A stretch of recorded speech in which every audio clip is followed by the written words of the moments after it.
Ndị be anyị ka ụbọchị nketa mara na anyị na mma anyị sị ka nke onye chiri ya zelu dịka o si dị ebe anyị si na-etere ya bụ ozi n'ụbọchị uruchi nketa bụ Eastern News 24 ka anyị si na-etere ya bụ ozi ihe a bụ gbasịta maka ya bụ ife n'ime n'obodo nọ n'ime ya na ndị nwere ụwa na-azụ n'ala Igbo anyị na-ekwusi ọ bụ na nke anọ bụ osis gị na-esere ekebalụ ketụsa ya bụ ozi akụkọ nke anyị wetara n'ụbọchị nketa and news update nke anyị wetara n'ụbọchị nketa bụ according to the Biafran activist. As he quote, Biafran Prime Minister Mazi Simon Ekpa has ended Nigeria as Nigerian local media lament about the current state of Tinubu's government. Hesman, hear the news in details. All right, according to update Ajimakia, Yabeni Rakono Bosuruchi Nketa, Yawutaraya Bozi, one of the Biafran activists I wear. Utaraya Bozi, because I must say, Tontina and info with you. Pastor Makabi phenomenon of Danomia. All right, over to you. We left the leprosy that is worrying us and we are treating. These are the issues. There is something deep, very deep that nobody wants to explain to Nigerians. You want to tell me that this killing is for nothing? No. Go and check when this thing started in Nigeria. That the Fulanis have surrounded the whole place. Look at small Bayelsa. Listen. Bayelsa is 1.8 million people in population. Bayelsa, one road into that state. Yeah. Bayelsa, look at how small. Yeah, they are there. If they are there, what are they doing there? Okay. What are they doing in that small place? So this thing is deeper than you're saying it. I'm not joking. Maybe one day you will hear another, what they call it now, Allah Kuba somewhere, and the whole place will engulf him. Maybe that it will not clear to everybody. No, but we shouldn't let that happen. Oh, really? Yes, we shouldn't allow extremism. It's wrong. And that's why I'm saying, is it possible that the situation, the volatility is underreported? Whatever security report the president is being given is just like, they make it seem as if now surface fights, just community clash. You see, this is the problem. There is nothing that will be done because it was designed this way. Way back, even in the 19th century, it was happening. When Britain came to that zoo called Nigeria, they met the caliphate now. You know? They were dealing there with who? Usman Dan Fodio, who came to conquer Nigeria. In fact, Britain didn't slow him down. Britain slowed down Usman Dan Fodio. They came, in a truce, an agreement. The empires in the north, the emirs, they were fighting Britain back then to conquer Nigeria. It has not ended. What you are seeing happening now, headsmen here, headsmen there, kidnapping, prying here, everywhere. It was going on back then. In the 1900s, it was happening. But the problem is, people, they like hide this thing. They won't hide them. Like I said, they don't know what is happening. Esther. That's a fact. But continue for the discussion. Let's continue. Listen. Didn't you remember when Buhari visited Benue? Listen. That was in 2018. 2016. That same year that he included 940 million in our budget to fund the Fulani business, Fulani's business. Listen. Remember? He promised we were going to build ranches up to today. So he deceived us. Listen. By including that money in our budget. What do we see at the end of the day? Was it not guns all over the place? Listen again. Listen. Now surface fights, just community clash, nothing serious. Listen again. Do you remember when Buhari visited Benue? That was in 2018. 2016. That same year that he included 940 million in our budget to fund the Fulani business, Fulani's business. Remember? Call it 1,940 million to fund their so-called business. Fulani man, they do buying and selling, Abi. The cabal, they are doing buying and selling 940 million to fund their business. I was wondering, what kind of business are these guys doing? Are they into buying and selling? But the Biafrans, we do our own business by ourselves. We raise capital by ourselves. Nobody is funding us. The Biafrans and the Igbos doing their business. We raise the capital by ourselves. Yet, we are, doing well and excelling. What if the so-called government was supporting the Igbos back then? In the 70s, in the 60s, in the 80s, in the 90s, in doing their business? But they did not. But for the caliphate, he brought out 940 million. Say he won't support their business. Which business then the Fulani man they do? Buying and selling? Import and export? I beg you, forget story. Continue for me. He promised we were going to build ranches. Up to today, so he deceived us. Okay. By including that money in our budget. What do we see at the end of the day? Was it not guns all over the place? Uh-huh. The same Fulanis who doesn't know anything about AK-47, they started carrying it. Esther, they started carrying it. This guy just speak a good sense here now, wisdom here. With the act say, where did those guns come from? People they talk say, where those guns then come from? Who they buy them guns? Perhaps we now understand the advent of the introduction of guns in that so-called Nigeria in the hands of the Fulani cabal. 940 million was given to them for business. They lied they were building what? Ranches. Till this day, not even one single ranch has been built. But everywhere you look, AK-47. I asked myself, how do these guys even buy the granite, the bullets for the AK-47? Do they even know where to buy a bullet? The headsmen, but they're on full supply of the bullet all the time. They get the guns without license, no ID card, no verification of their address, nothing. But they carry guns, and your police don't stop them, your army don't stop them. But in the streets, when army man sees somebody with laptop, they stop him. Your police see somebody with carrying a laptop, they stop him. They search the laptop, they search their phone. But these guys can roam the whole streets in that zoo called Nigeria with AK-47 live ammunitions, heavy duty firearms, and nobody stopped them. They are above the law. Now perhaps we now understand where this funding came from. Let's continue. Listen. This man, they talk sense. So this Darlington man, they talk sense. So let's continue. And so up to today, nobody have disarmed them. Nobody. Okay. Rather, the guns are becoming bigger and bigger every day. Now. Whenever they strike, he says Fulani farmer header clash. Farmer header clash. Just to deceive the public. Meanwhile, ethnic cleansing is going on in all these places. Now what? Ethnic cleansing. Secretly going on. So that by the time they depopulate the community, or they now take over the place. You didn't hear that 40 communities in Jos have been taken over. Okay. In Benue, the same thing. Are these not facts on ground? Nobody wants to speak about it. You see, this is the problem I have with those that say they believe in Nigeria. God bless Nigeria. Nigeria go better. Nigeria go better. Africa go better. Our people go better. Oh, Nigeria. Nigeria. Oh my God. The blind leading the blind. It's painful. It's painful. Say people that when they use mouth suck the breast of cow. People when they drink the urine of their cow. People that make love to their cow. People that puncture the neck of the cow to drink the blood of the cow. People like that, they mess up. And you people are busy doing tribalism.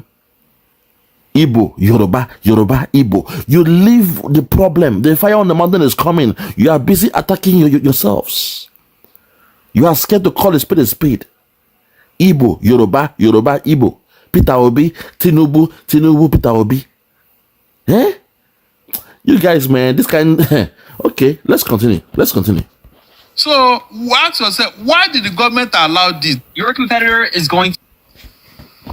Listen. Is that not the problem enough that these people are causing this mayhem? And meanwhile, northern leaders are busy pursuing politics. Now. Why people are dying? The same people that will vote for them, they are being slaughtered. Like chicken. They are being slaughtered like cow. Like chicken. And yet, it doesn't matter. It doesn't affect because they are not the one. Their families are not involved. In fact, I feel ashamed when some people, even over here, will leave these issues. Listen. And they'll be chasing rats. You leave these issues and you are chasing rats. If not for the activities of Fulani herdsmen or whoever they are, Sunday Boho will not be in Germany today now. Listen. Was it not when this young man wanted to protect his people that he entered into trouble? This is what we are talking about. Respect to my brother, Chief Dr. Sunday Adeyemo, a.k.a. Sunday Boho. He came out and said, enough is enough. Enough is enough. But unfortunately, those around him, they sold him out to the caliphate. They used the plea.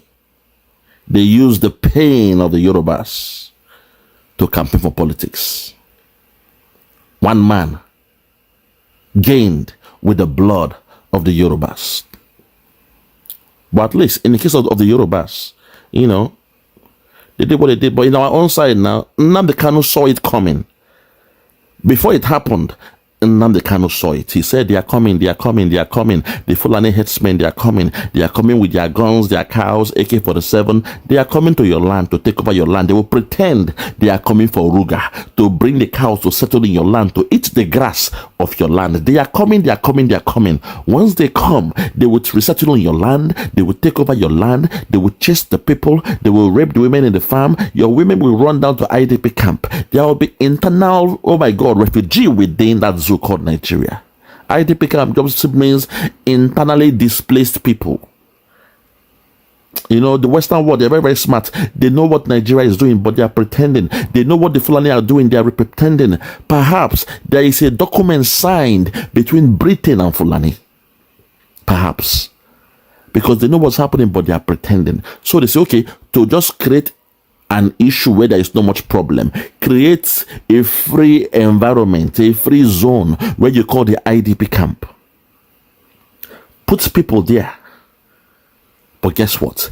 Those that were displaced, their land are being occupied now. Those empty spaces are being occupied by the Fulani headsmen. Those you call the Boko Haram, ISIS, ISWAP, Lakurawa, and the rest of them. And guess what? Your DSS don't go to catch them all.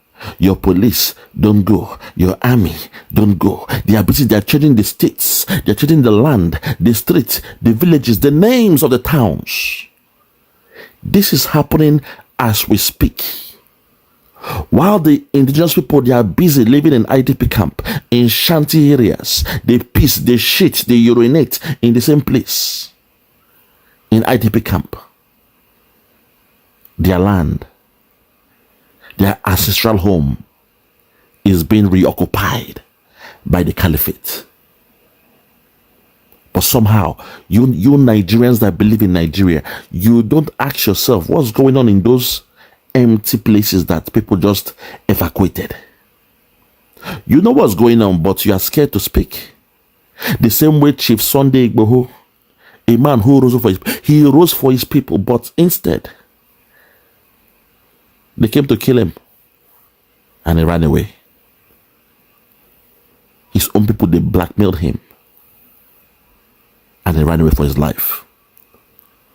But let's continue. Let's continue. Listen again. Listen. Matter, you don't affect because they are not the one. Their families are not involved. Igboho.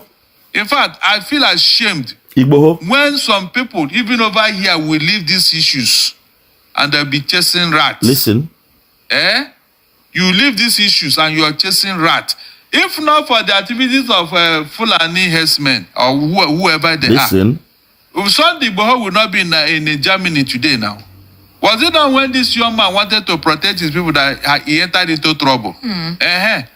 He's now, what do I call it now? A permanent exile in Germany. Now. He can't come home. Of course, if he's around, they would have killed him. Immediately now. They would have killed him by now. These are issues, and nobody is looking at it because it has not got into their family. But when they hear one small social media comment, Esther, it will become like a war. Comment. That same week, the person that made the comment is caught, locked up in jail. No trial. You make a comment on social media, in the cyberspace, then catch you. lock you up. But the headsmen, they are living in a community, an abandoned community. Those that own the community, they are in IDP camp. Hey, God have mercy. But no police, they go check them. No CID, no FBI or whatever. No MI5. No information. No DSS is going in the night to creep and study who are these people now living in this place. Because just last month, 100 were killed. People ran away to IDP camp. But now people are staying there. Who are these people living there? We see they have cows. We see, they have refused to do that. They have refused to do that. Even in some places, the headsmen and those terrorists, they collect tax. They are taxpayer, masters. They are tax collectors. Oh my God. They collect tax. But Igboho, who was speaking out to protect his own place, he was chased to go on exile. Even while he was leaving the country, they caught him in Benin Republic. And you know how long. Imagine somebody who's already outside the country trying to take plane from Cotonou to Germany. He was caught. It shows you the zoo government can get the job done. But no, they are out for a mission. Because the headsmen in their own backyard, they leave them alone. But somebody who was in Cotonou trying to take flight to Germany, they caught him there. Locked him up in a foreign country for so many years. Let's continue because of time. To comment. Nobody carry gun. Just comment. But people carry gun to come to your backyard there and say they are taking over this place. You will not talk. Instead of you to face them, you go and look at somebody. You don't even know who is talking on social media. Hi. Do you see why I quarrel with these people? We allow this thing to continue, Esther. Because I don't know, they'll be laughing at us. They say, look at these people. Look at these people. We are killing them. They are equally killing themselves. Now. Can you just imagine? You don't know how they psychologically position you to do what they want. You won't even know when you are doing it. You guys are doing it, but not also because we, the Biafrans, we know what's in there. We know what's in there. We know we are doing the right thing. We protect our land, but unfortunately, those in the media, they call Ekpa a killer of his people. They say Ekpa they killing people. This is the problem I have. Because the only language when the caliphate they understand. Now for you to come out and protect your own land. And while you are doing that, then go pay people within your community, within your land to blackmail you. We know Nigeria now. That's how they succeed in doing what they are doing. That's the game they play. Igboho, what happened to his house? His own people came to kill him. They were shouting, Igboho, Atideo, come outside, Ebotao, Ebotao. That night now. They didn't speak the Fulani now. No. They didn't speak Hausa. What they spoke was, Ebotao, Igboho, come outside. Ejadeo, Ejadeo, Sunday Igboho, you are inside there. Ejadeo, Ejadeo. And God helped him. He escaped. His own came to kill him because they were paid. That's what the caliphate do. They come and pick some few guys around you, give them oil block, give them oil well, give them contracts, make them rich. Then when they want to do their dirty job, they use them to do the dirty job. Is that simple thing now? Now mathematics. Fulani man when I said no go school, if they do mathematics for on head. It's the same thing. When you speak out, it's a problem. Nnamdi Kanu exposed them, but today, he's the only one being locked up. While the real terrorists, they are busy, becoming repented, born-again terrorists. Hi, God have mercy. I can't believe this. Say somebody that exposed them, he's been locked up. They called him a terrorist. They called IPOB a terrorist group and all those things. But the real terrorists, they say, oh, under 6 weeks, under 7 weeks, they are now born again. They are repented. Bring them, integrate them into the police, into the army, into the customs, into the navy. Nigeria. Fiakwa. Hi, I don't die. Atalamshi. A zoo will remain a zoo. You see, you guys don't know what's coming. The reason why Nigeria is still stable, we say the media, they are making money right now. If you notice, those in the media, they are making money because every day in Nigeria is a breaking news. I repeat, every day in Nigeria, you have a breaking news. But in the Western world, people pay money to get or find breaking news. They go to the field, they research, they do their investigation to get the breaking news. But in Nigeria, once you sleep and wake up, breaking news don't happen every day. So because the media, they're making money, you know this thing now commerce now. Now commerce. They've got bills to pay and they've got adverts to make some revenue from. So they keep on enjoying it, embellishing the news, making their money. Right now, the media sector is the best thriving sector in that so-called Nigeria because every day there is a breaking news. People will tune in to your website, to your blog, to your channel. You are making the money. In a month, you are making your money. Google is paying. You see, adverts are coming because there is traffic in your channel, in your TV station, in your radio station, in the tabloid. That's the problem. So they will speak about it, but they will do nothing about it. They only speak about it, they talk, but they can't walk the walk. Let's continue and wrap it up. Esther, you know when you are playing their game. Barrister, it is this abysmal failure that made a lot of Nigerians say, we don't want the APC anymore. Politics. Former President Muhammadu Buhari set a precedent that did not make the party favorable to Nigerians.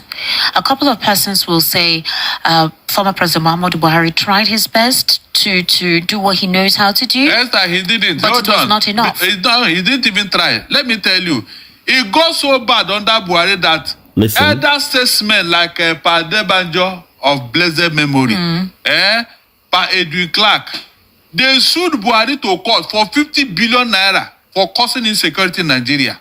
They took him to court. Is that not damning enough? This president that everybody is praising. They sued him to court.